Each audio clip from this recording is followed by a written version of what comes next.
Back at the PGA show, we now have the pleasure of being joined by Mr. 58, Jim Furyk, joining us here on CBS Sports. Jim, it's an absolute pleasure and an honor to have you here on set. And it's sort of an interesting idea that's happening around us, the hyperanalyzation of the swing. And I'd be remiss if I didn't mention the man with the magic move.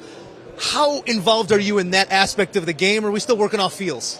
No, off feels. As far as... No, I'm not a very mechanical player. Mm-hmm. I'm never going to be a very mechanical player. I think I've learned a lot about my own swing over the years. Trial and error, working with my father. But as far as, like, if you sat me down and we started trying to break down John Rahm's swing, I'd be a mess because I never really studied anyone else's swing. I always wanted to try to perfect mine. You're never going to, but you try to. We were talking to Davis Love III yesterday just about his longevity in the game and how he's sort of had this second career with the Ryder Cup stuff and just everything that he's been involved with there. Have you been surprised at your own longevity in the game? Because you come up, you obviously play well in college, get out on tour, but it's lasted a really long time. Have you been surprised by that? Yeah, I think I was a rookie. At the time, it seemed young, right? Yeah. I was 23 years old as a rookie, which was young back then. If you'd have told me I'd be 52, still playing golf for a living, I would have had to kind of pinch myself. Yeah. It didn't seem I wasn't that can't miss kid or the one that everyone expected to be a good player. So, yeah, I guess it was always just I still have the drive to get better. I enjoy parts of the business side of the game as well, and some different companies. I enjoy some entertaining around the game of golf. It's kind of, I think a lot of us just felt like when we were 35 years old that, well, maybe I won't play golf until I'm 50. Maybe, but you start to realize that's what you know and love. I'm not really trained to do much else, and I enjoy meeting people around the game. So that takes me into some entertaining, some different businesses around the game, maybe some design. And then also I still like teeing it up on it's now Friday morning, right? Or Sunday morning and trying to win golf tournaments. Well, that's a lot of fun. You hear a lot of guys that are kind of in the Koepka, Daniel Berger age range that are like, I'm just going to play until I'm 40. And it's like, what are you going to do then? Yeah. I think what they don't realize that I've kind of come to realize in my own career is having a job. It can be life-giving, and I'm curious, has that been true for you as you've gotten older? Yeah, you always want to give back to the game because it's given us so much, but I guess it's probably hard too, right? It's hard to give back as much as as we've been able to gain from it, and a lot of it's really when people ask me about golf and what I love so much about the game. Really, I think it's the relationships and the folks that I've met through it. Right, it's the vehicle, but I've met so many successful and wonderful people from all walks of life, whether that's entertainment, business, but very successful, very just great people, and a lot of them become very good friends. And really, that introduction was the game itself, and that's probably the thing I cherish the most. Yeah. You mentioned DL3 yesterday. We also had Tom Watson on the set, and it was an interesting case study. Those who maybe do like to engage with their legacy, others that don't. Do you allow yourself that space to look at the place you've carved out in this game's history? Well, I think, Tom Watson's, one of the greatest players of the last, you start talking about the greatest players of the last century, and he's going to be mentioned in there somewhere. So maybe a little different than looking at my career. But I never really was one to sit back and kind of smell the roses or the flowers, so to say, and try to kind of figure out where I fit in or what I've accomplished. I know this. If we went back and told that 23-year-old kid that was a rookie on tour in 1994 that, I could go back and say, here's the career you're going to have. I mean, I would have been having to pinch myself that would be reality. So, there's a lot of tournaments I lost. There's a lot more that I think I could have accomplished in the game, but you learn a lot of lessons along the way. I know this. I poured 110% into the last 30 years, so I got out of it. I got a lot out of it, and I'm very proud of that. It seems like you still have a joy for all this stuff, and I think that even in my industry, as sports writers get older, they don't like that joy is a little bit can go away. What gives you joy from being in the game? That's probably a nice way to put it. We can all get stale. I think in any profession. it can get stale. For me, the hardest part of my job, and I don't want to make it sound like it was hard, but was just the travel and being away from my family. So when there were times where I would walk out to the car, put the key in the ignition, and I would think, I'm going to miss games, I'm going to miss a recital, I'm going to miss, you're thinking about what you're going to miss. And sometimes we can play too much, where we can get to a point, and I did that in my career where I was playing probably too often, and then you get stale. You get a little cranky. But if we all sit back and see what we really have and how special and how lucky we really are, I think it's just having, as I got older, I learned to have a little bit better balance in my life. You start having kids and you start having a family, and other things outside of the next 6-iron shot become a little bit more important. And you don't live and die by every score at the end of the day. I mean, of course, we're competitors and we want to do well, but I had a little bit more balance in my life, and I think that's allowed me and I learned to kind of take time away. Like the winter time, there was a lot of years on tour where I only played 8 months of the year, and I took 3, sometimes almost 4 off so that I could be at home, so that I could coach basketball for the kids, so that, I don't know, so I felt like a father as well. And then by the time February rolled around, I was dying to get out there and play again, so you have that feeling that you're a rookie again. There's only so much third-grade basketball you can coach. That's a tough scene. I've been there. The whole idea is trying not to make the swarm of bees just following it around. Yeah, you got to get a little spread out. And, Jim, you mentioned the Friday starts and sort of your approach to the game right now and remaining competitive in it. PGA Tour champion circuit, you've been out there for a few years now. How does it differ, and how is it maybe similar in some ways, your preparation for those moments? Well, we're still competitive. I'm going to miss a bunch of names, but, Stephen Alker kicked everyone's butt last year, but Bernhard and Ernie and Retief and Patty, and you just keep going down the list. There's Hall of Famers running down the list that, they still love to compete, and it's, everyone goes, oh, you're going to kill it when you get to the Champions Tour. You know what? Those guys have different plans too. And so not many folks can be. There is no other sport that I can think of that you can be 50 years old, still be competitive, still play the game you love. You hear that, Tom? It's a little less taxing. It's the best. It's a little less taxing, right? It's 3 rounds a week. I play my practice rounds in carts. Yep. Greatest invention ever is practice rounds in carts. I still walk my tournament rounds, but I can go out and play 20 to 25 events a year, and my body doesn't feel like I was run over by a truck. The PGA Tour, 25 events now out there, I'd be physically and mentally worn out. So I love being out there, and I love competing, and I get to see a lot of my old buddies and kind of hang out with them as well. Julius Mason, PGA of America, says I can be the Ryder Cup captain for 2025.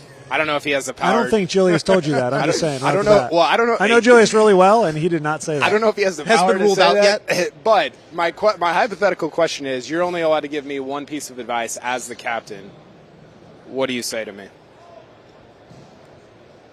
Just one? Just one.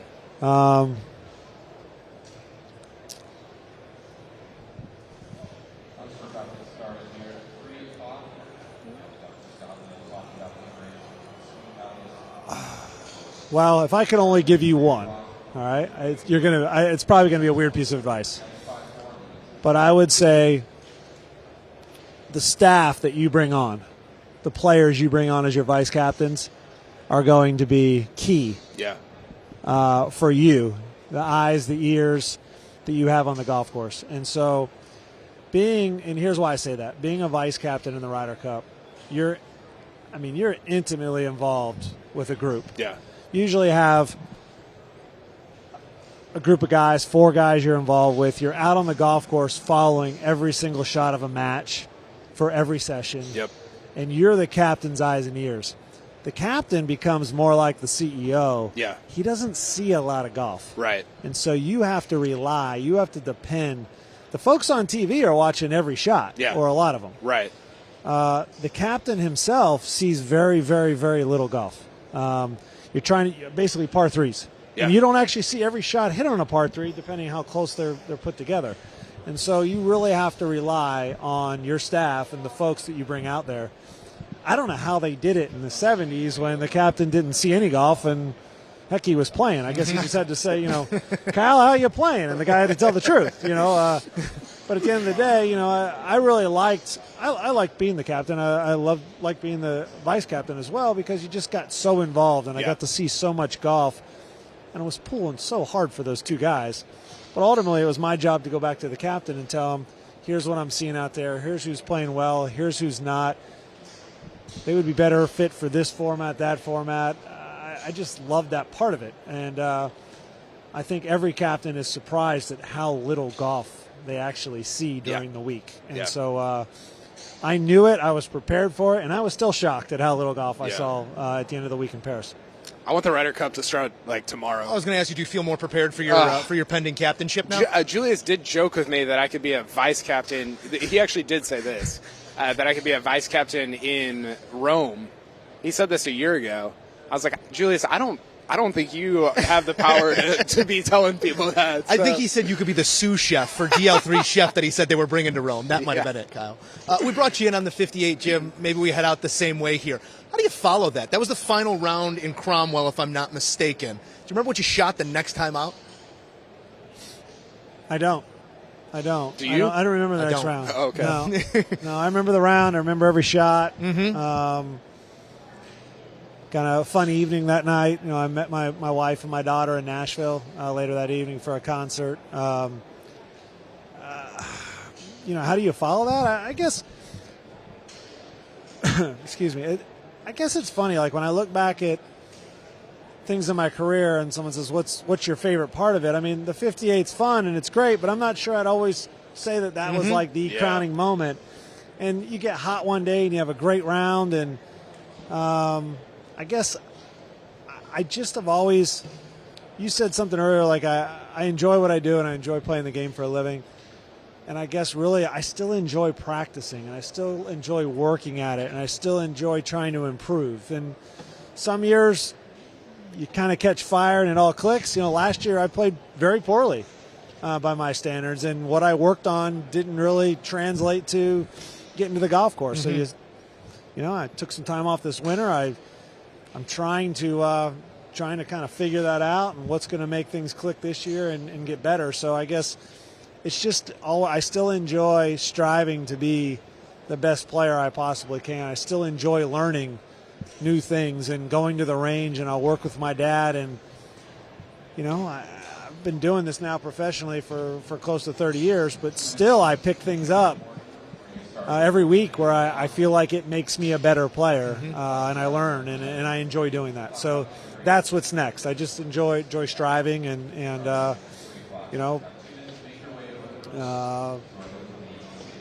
it's the best I can say. It's a fantastic pursuit, and as a couple of fanatics of the game, we can't thank you enough for stopping by and for being a great ambassador of the game that we love. What are we doing? Yeah, what are we doing here? What are you promoting here? I was approached by this company, and I honestly hadn't seen the shoes, and they had a couple folks that were in Jacksonville, close to the PGA Tour. This company is a new shoe company called Boxto, and so I showed up at TPC, and they had about 15 pairs of shoes laid out on the table, and it's like, these things are gorgeous. Like, I didn't know what I was walking into. I didn't know what they would – I didn't know nothing. And so you've got this like a classic wingtip. They make a lot of different styles, but an all-leather golf shoe, and it's a startup company. It's a brand-new company.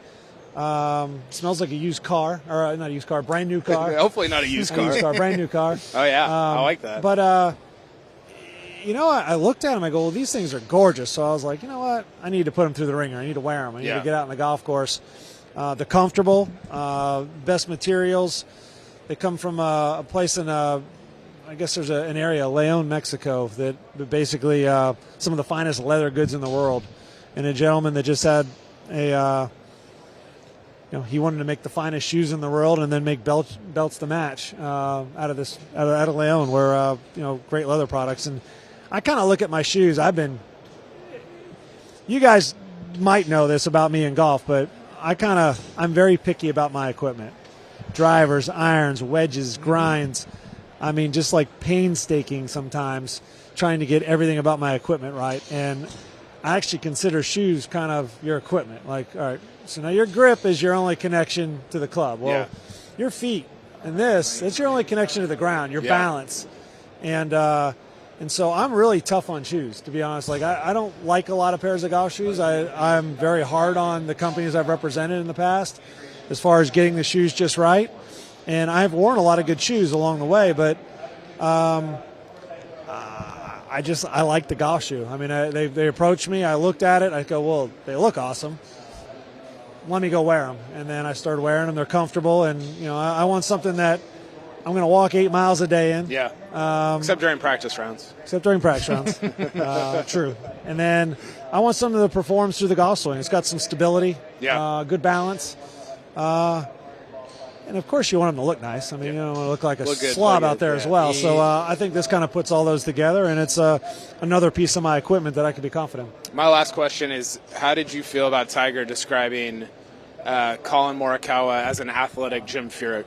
Was that more of an insult to you or to Morikawa? Well,